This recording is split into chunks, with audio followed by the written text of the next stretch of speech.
Hola, ¿cómo les va? Buenas noches. Cuarto programa de Las Cosas Como Son TV y aquí vamos a analizar uno de los temas que llama la atención. La verdad que el año está teñido por lo electoral, más allá de que arrancamos este ciclo en Metro hablando del caso Nisman y de la justicia. Ha pasado una nueva elección este fin de semana, nuevas elecciones, pero hay una que llama la atención poderosamente, que es la de Santa Fe. Allí gobierna una fuerza progresista, el socialismo, Frente Progresista Cívico y Social, así se llama, que ha dado muchos ejemplos de democracia en todo este tiempo y de soluciones diferentes. Por ejemplo, la Intendencia de Rosario ha sido ejemplo en algunos momentos de modos de mucha interacción con el ciudadano. Pero ¿qué pasa ahora? Se celebró unas PASO, unas primarias, donde hubo resultados cambiantes todo el tiempo y faltó hasta el último momento terminar de escrutar algunas mesas. Pero ayer nos enteramos que hay casi más de 200.000 votos que no estaban contabilizados. Y hoy han aparecido un montón de funcionarios diciendo que bueno, que no era tan preocupante, que no era tan grave. 200.000 votos que no se habían contabilizado y que ahora hace falta un recuento definitivo que va a terminar con suerte el día sábado para recién saber el resultado de las PASO. Entonces hoy han aparecido Miguel del Cel, quien resultó el candidato más votado para gobernador y el candidato de Macri en Santa Fe. Ha aparecido Omar Perotti, el hombre del peronismo que ha hecho una bastante buena elección con estos números que tenemos hasta ahora. Pero incluso ha aparecido el radical Mario Barletta, el rival del socialista Miguel Lifchit, diciendo que esto es un zafarrancho. Y claro que es un zafarrancho. Y es una vergüenza, porque como nosotros somos críticos del oficialismo nacional, somos críticos del oficialismo provincial, somos críticos del oficialismo porteño, también lo somos de esto. Porque una fuerza que la va de progresista, de modificar códigos de la política, de tener dirigentes indudablemente honestos, como la intendenta Mónica Fein, como Hermes Wiener, o como la que va a ser la candidata presidencial de todo este nucleamiento que es Margarita Stolbizer, un ejemplo de decencia, acá han hecho un papelón que no es nada más que un hecho, es un papelón preocupante para la democracia, porque que se llegue a una elección, a una PASO, y de repente no se sepan cómo han desaparecido de una contabilización 200.000 votos, muestran que acá hay desidia, pero también que hay sinvergüenzadas. Hoy denunció el propio kirchnerismo fraude. La verdad que hay que reconocer que Del Cel fue muy prudente y quien tendría que parecer un poco más duro, incluso con un lenguaje distinto de la clase política, fue muy moderado. Pero realmente aquí debe actuar la justicia de la provincia y resolver esta historia, porque 200.000 votos es una cosa muy grave y aparte son más de 200.000 decisiones, una por una, son decisiones de quien quiere que sean los candidatos definitivos de cada una de las fuerzas. Imaginémonos que esto pasara en la Ciudad de Buenos Aires, o en la propia provincia de Buenos Aires, que es un monstruo, que es el distrito más grande, en el cual también 200.000 votos serían un escándalo. Y aquí, nobleza obliga, si el kirchnerismo hiciera esto, estaríamos diciendo qué vergüenza, qué fraude. Bueno, yo lo digo, es una vergüenza lo que ha hecho el socialismo en la provincia de Santa Fe. Esperamos que en este escrutinio definitivo todo quede claro y se resuelva. Y acá no es como en Salta que ganó Urtubey y desde el romerismo y Olmedo han dicho no, qué vergüenza el voto electrónico, pero no hicieron una sola denuncia en la justicia. Acá sí.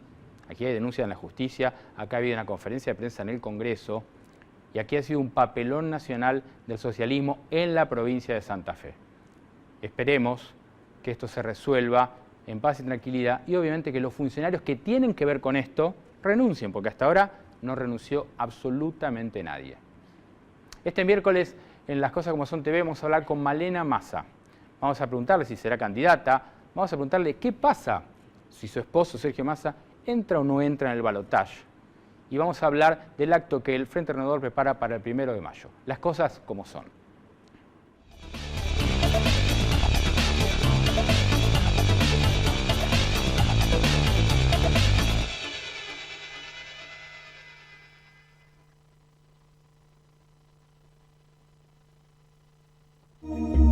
Si vas a un lugar que tiene playa, mar, sierras, delta, casinos para que te diviertas, tu viaje de descanso es más viaje de descanso.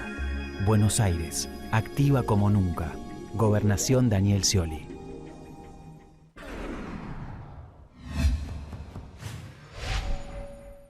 Alto Palermo Sociedad Anónima trabaja para mejorar la calidad de vida de los argentinos. Los shopping centers son escenario habitual de acciones de cientos de ONGs y entidades benéficas. Colaborar con la comunidad es el pilar de nuestra política de responsabilidad social empresaria. Alto Palermo, líder en centros comerciales.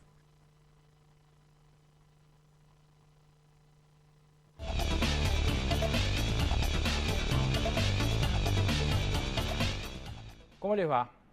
Bueno, después del editorial tenemos a nuestra invitada, Malena Galmarini de Masa. ¿Cómo estás? Bien, bien, muy bien. Bien, preparando. Cansada. ¿Cansada? Cansada, ¿De sí. qué? Y mucho trabajo, 2 chicos. ¿Estás preparando el acto vos del 1 de mayo? Me dijeron que sos la que tiene la llave del estadio de Vélez. No es para tanto, no es para tanto. Es más de lo que se dice. No es así. Somos un montón, estamos todos trabajando. Sí, pero Va a ser un acto importante, con mucha cantidad de gente, y eso nos tiene preocupados para que sea una fiesta. Así que... ¿por qué el 1 de mayo? ¿Día feriado? ¿No existe el riesgo que quizás el tiempo no acompañe y se complique mostrar una fuerza importante como es llenar un estadio? No, me parece que no, que estamos tranquilos.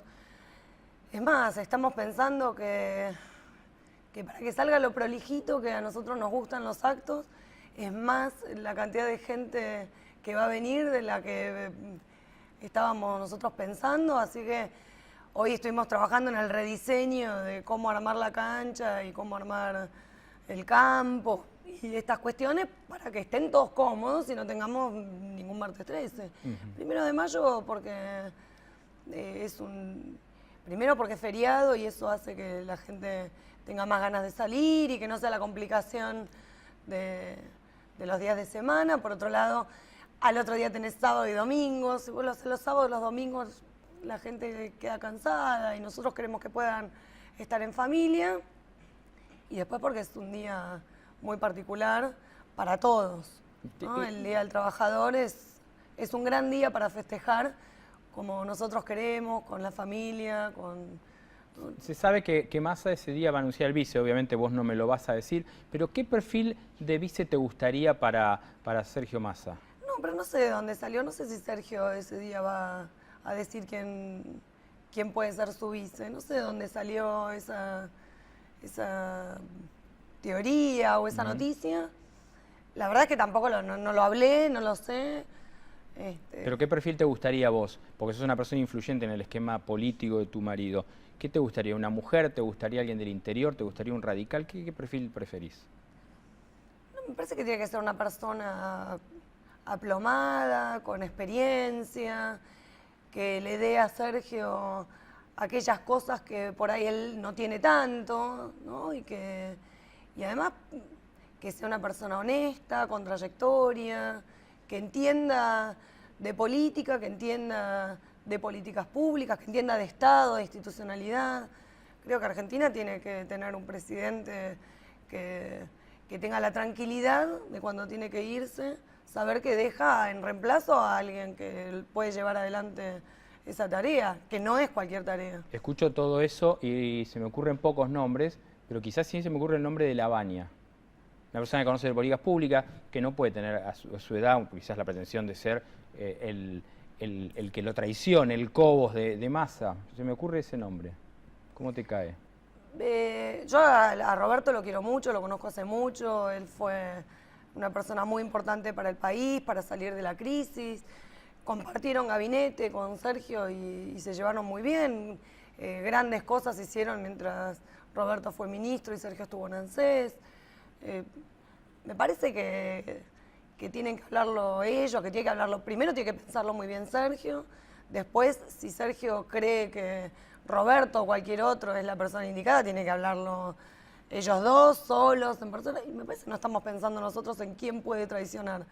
Creo que si uno elige con estas características que te decía, de acompañamiento, una persona que entienda que la institucionalidad en los países es muy importante, que sea un hombre de Estado, es difícil después que te traicionen. Y además por cómo es Sergio, la personalidad de Sergio, creo que es más difícil, ¿no? ¿Por qué? ¿Qué tiene que ver la personalidad? Porque Sergio es una persona muy generosa, amplia, abierta, que dialoga, que trabaja mucho en equipo.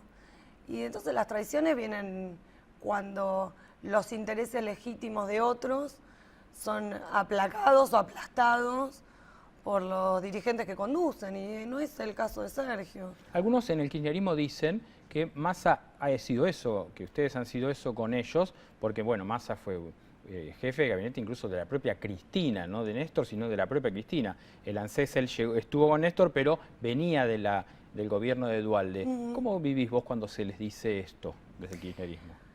La verdad que nosotros estamos con la tranquilidad que te da haber hablado las cosas antes. Sergio tiene un estilo de liderazgo en el que no es de los que sacan los trapitos al sol, sino que los trapitos los lava en casa. Cada vez que él tuvo que plantear algo, lo planteó adentro, se lo planteó en su momento a Néstor, después se lo planteó a Cristina, lo fue planteando a todos esos que son parte del kirchnerismo. Cuando sintió que ya no había espacio ni siquiera para poder decir cuáles eran las disidencias, tomó la decisión de correrse del espacio. Ahora, no se lo escuchó nunca decir Cristina esto, Néstor lo otro, ni siquiera de Duhalde, de nadie, de las personas con las que él estuvo trabajando, porque todos le dieron alguna oportunidad. Y me parece a mí, y Sergio está convencido además, de que hay que construir y que no patear al gato no sirve, ¿no? Entonces lo que hay que hacer es, bueno, no estoy de acuerdo con esto, más de una vez se ha dicho en la política, lo ha dicho este gobierno, si no te gusta cómo manejamos las cosas, armá un partido, presentá lista y ganame. Tantas veces se lo dijeron a Sergio que eso hicimos. Esa frase es de la presidenta. ¿Cómo la ves a la presidenta hoy? En el final de su mandato, algunos números dicen que tiene un gran nivel de aceptación en algunos sectores. ¿Cómo la ves vos? La veo escapando para adelante. ¿Qué es eso? Y la veo abroquelando el gobierno, llegando al final con los más leales o con quienes ellos creen que son los más leales, con los más obsecuentes también. ¿Ahí entra Scioli en toda esa categoría? Sí, yo creo que sí. Sí. Porque puede ser, digo, me parece que son un montón y que también me parece que está bien. Uno siempre llega al final de sus historias, sean la porción de vida que sea o el lugar en el que estés, con aquellos que vos sentís que son los más cercanos, los que te critican o te discuten menos las decisiones. Me parece que está bien, que ella está sosteniendo su poder hasta el último día. Y es la presidenta de la Nación. Bien hace en pelear el poder hasta el último día, porque si no, difícil sería que llegue como corresponde a terminar el mandato, que es lo que todos queremos. Bien, en estos días aparecen muchas encuestas, ¿no? Se está dando mucha vuelta, hay más dudas que certezas de lo que dicen. En varias de ellas, y en la mayoría, los dan ustedes en un tercer lugar, que era una situación diferente hace 2 años cuando ganaron las elecciones parlamentarias y aparecía como el nuevo fenómeno de la política Sergio Massa. ¿Esto los conmueve a ustedes o les parece que hay mucha cosa atrás y ustedes no lo creen? No, nosotros sabemos quiénes son los encuestadores y para quiénes trabajan esos encuestadores. La tranquilidad que tenemos nosotros es que ya en el 2013, cuando también sucedía lo mismo, sos periodista y sabés que estas cosas también pasaban, hasta el día antes se hablaba del empate técnico con Martín Insaurralde y después esto no fue así, tenemos la tranquilidad de haber armado nosotros un propio esquema de testeo que no nos dan los mismos resultados. De todas maneras, escuchamos menos a las encuestas y más al pueblo, más al ciudadano, más al vecino. Igual Massa tiene 42 años, es un dirigente joven y sería su primera elección presidencial. Tampoco sería, porque a veces los políticos están muy obsesionados con esta discusión, tampoco sería una locura que no fuera el próximo presidente, me parece a mí. No, y me parece que Sergio tampoco lo plantea así, muchas veces ha dicho, bueno, es la oportunidad que tengo, es lo que yo quiero, voy a jugar hasta el final porque estamos convencidos de que este equipo está convencido de que Sergio es la mejor alternativa que tiene la Argentina para lo que se viene, para lo que se necesita. Si no fuera así, tampoco es la muerte de nadie ni el fin del mundo. Sí, nosotros sabemos que queremos llegar, que queremos que Sergio sea presidente y vamos a hacer todo lo que haya que hacer para que esto suceda. ¿Por sí, por no o por puede ser? ¿Vas a ser candidata? No, No. a nada. Gracias. A vos. Ya seguimos.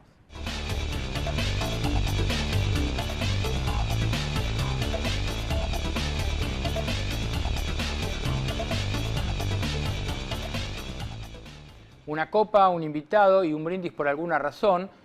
Y habría que preguntarle a nuestro invitado de este bloque por qué se mete en un lío como disputar la precandidatura a jefe de gobierno cuando está Martín Lustó, que estuvo la semana pasada acá, Graciela Ocaña, dos personas con mucho conocimiento, y Andrés Bortagaray.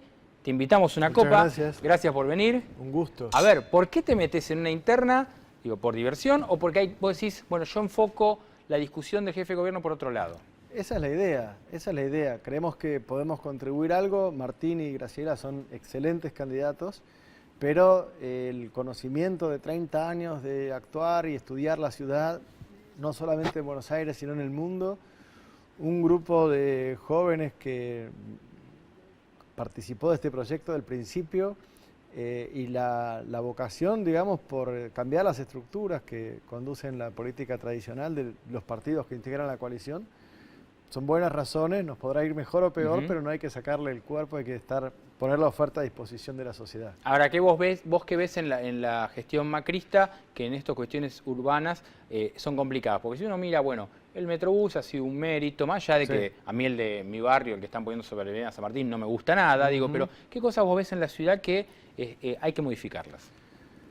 Yo creo que hay que poner una prioridad en serio en el transporte público, ¿no? En el discurso hay un consenso retórico, todo el mundo está de acuerdo en la importancia fundamental, pero a la hora de asignar los recursos hay mucha contradicción. Por ejemplo, ahora han anunciado un acuerdo entre la ciudad y la nación para hacer una autopista enterrada en Puerto Madero que cuesta más de $1.000 millones. $1.000 millones. Nosotros pensamos que si la prioridad es el transporte público, hay que ponerlos en el transporte público, en más y mejores subtes, en frecuencias que no pasen de 2 minutos, en unir los trenes de Retiro y Constitución en una red expresa regional que puede ir en menos de 10 minutos de una punta a la otra y cruzar la ciudad. Eso tiene un beneficio ambiental, social, más racionalidad energética, menos conflicto con la ciudad. Creo que eso hay que cambiarlo, una prioridad muy clara en el transporte público. Está el tema de los subtes que vos nombrabas recién y que tiene que ver con una de las promesas que había hecho Macri en su momento y que no cumplió, era hacer, no sé cuánto, 10 kilómetros de subte por año, una cosa así. ¿Por qué no hizo esta gestión macrista esto? Yo creo que era una promesa muy difícil de sostener, que aunque hubiera realmente creído en eso, 10 kilómetros era un número que no era fácil de sostener seriamente. Creo que había algo de expectativa electoralista en la promesa, pero se podía haber hecho más de lo que se hizo. Y creo que ahí lo que hubo fue dispersión de prioridades. Si la empresa de autopistas sigue teniendo una vida propia que desvía la prioridad del transporte público. Es verdad que tal vez no le dieron el aval para créditos internacionales, pero con los fondos que hay en el presupuesto bien aplicados, más los de la empresa de autopistas, se hubiera podido hacer mucho más de lo que se hizo. Acá, y más el macrismo que habla tanto de gestión, ¿se privilegiaron tal vez negocios en lugar de gestión? Yo creo que si uno mira los acuerdos entre el gobierno de la ciudad y el gobierno nacional, lo que se ha dado en concesiones al juego, la concesión al estacionamiento medido y la propia concesión de AUSA han sido temas en los que hubo acuerdos o nacionales o legislativos, y otros temas de la verdadera integración del transporte metropolitano, un proyecto de seguridad a largo plazo, una articulación en materia de salud y educación, creo que todavía están pendientes. A ver, uno lo ve a Lustó, uno lo ve a Ocaña, ellos tienen muchos años han tenido experiencias de gestión importantes, los dos como ministros de Cristina, por ejemplo. ¿Vos qué ofrecés de plus para el votante de ECO en este caso? Nosotros tenemos, como decía, 30 años dedicados a la ciudad y por la ciudad.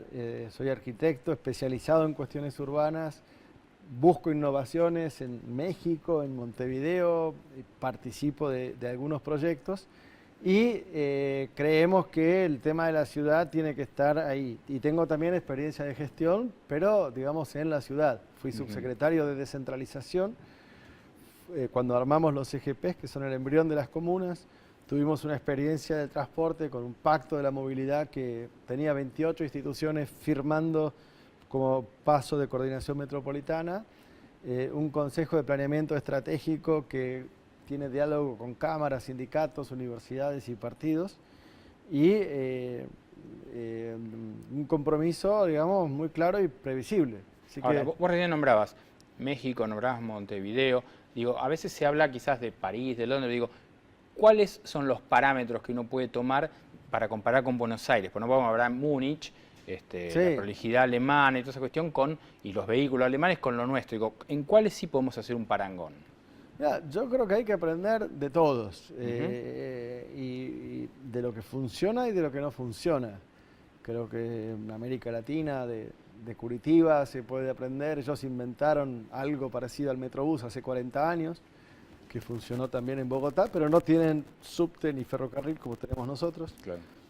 Creo que se puede aprender de México, tienen experiencias interesantes de transporte público y también tienen la experiencia de tratar de resolver el problema del tráfico invirtiendo en más autopistas. Han hecho un segundo piso cuando se acabó el lugar y creo que esa no es la solución. Y si uno mira las ciudades que serán más ricas, pero como son más ricas, aprendieron que no hay lugar para todos en auto, que si querés moverte tenés que apostar al transporte público.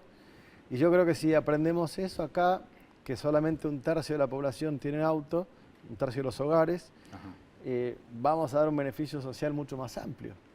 Bueno, lo que podrían hacer, por ejemplo, los funcionarios es empezar a cambiar esto, ¿no? Viajar en subte, viajar en tren, no se ve mucho, digo. Hoy lo charlamos en la previa con la producción y nos acordamos que quizá como un referente de los subte a Bergoglio, ¿no? Que efectivamente Sí. lo hacía. Después lo vemos a Dietrich, sí, en bici, en una super Sí. bici, pero en bici, digo, no se ven los funcionarios haciendo esta vida. Sí, creo que está más allá de un gobierno, digamos, ¿no? Que es una práctica cultural que habría que poner. Ujú. Y lo vemos en otros países un poco más. Verlo cotidianamente va a hacer que se tomen las decisiones que se tienen que tomar, que se le ponga la prioridad. Ahí estaba viendo una serie británica que se llama Coalición, Coalición. que es un poco, bueno, la experiencia política reciente, y van al debate y, bueno, van todos en tren. Empieza que van los candidatos a primer ministro y van todos en el transporte público al debate, ¿no? Bueno, me imagino verlo a Scioli, Massa, Macri, por lo pronto ir en tren, me cuesta pensarlo. Sí, pero más allá de ellos, creo que es un ámbito de sociedad en los puestos de conducción que tenemos que cambiar. Y que si son gente que está muy ocupada y que está apurada y tenemos la inversión y la prioridad que hace falta en el transporte público, van a terminar yendo en transporte público porque es la forma de ganar más tiempo, ¿no? O sea que en un hipotético gobierno tuyo, vos podrías decir, bueno, todos vamos a reunión de gabinete y todos viajan en subte o en bici, ¿no? Por ahí, ese tipo de cosas que tienen que ver con modificar conductas en serio. Yo creo que sería bueno, pero en un hipotético gobierno mío habría que ver esto de la sede en Patricios, porque a Plaza de Mayo llegás con todas las líneas de subte. Claro. Y no había cocheras en el edificio de Bolívar. En cambio, en el que está frente al parque, tenés una línea que llega, que es la H a 4 cuadras, Sí. tiene 350 cocheras y tiene un estacionamiento enfrente. Entonces creo que hay que Está bien este dato. ver cómo se pone un hábito en el gabinete, pero hay que crear una estructura que lo favorezca. Claro, porque si el gabinete no podría hacer eso, ¿para quién serían las 350 cocheras, no? Claro, yo está bien, era un edificio que estaba hecho para un banco y no para la sede de un gobierno, pero tampoco en el Banco Ciudad de Florida tienen las cocheras, digamos, ¿no? Claro. Entonces creo que si nuestra señal contundente es que realmente compartimos la prioridad en el transporte público, bueno, hagámoslo. Y, digamos, no es que es el único tema, ¿no? También, por supuesto, está la seguridad, la salud, la educación, pero si tenemos un buen transporte público vamos a liberar a las calles de una presión que hoy tienen, que las hace a veces menos vivibles, que tenemos todavía muchos accidentes por peatones muertos. En Nueva York, por ejemplo, pusieron la máxima a 50 kilómetros por hora para tratar de bajar la cantidad de peatones muertos de 200 a 0, digamos, ¿no? Claro. Por último, ¿te parece que una victoria de Larreta o de Michetti cambia un poco la historia? Digo, porque son, para hablar claramente, son los favoritos Seguro. en esta pelea. ¿Te parece que hay diferencias entre ellos? Creo que hay diferencias personales entre ellos, no sé si de proyecto político. Como se ha plantado el jefe de gobierno, está claramente jugado por uno de los dos candidatos. A veces está jugado el aparato público del gobierno de una manera que no es republicana, pero creo que, digamos, sí, va a cambiar en eso, va a cambiar en a dónde hicieron la apuesta, digamos. Bien. Por último, cerramos con un brindis. Jorge, ¿qué brindarías vos? Yo brindaría por la democracia. Es muy bueno, ahora tenemos la oportunidad el domingo de votar en elecciones primarias abiertas, simultáneas, obligatorias por primera vez en la ciudad.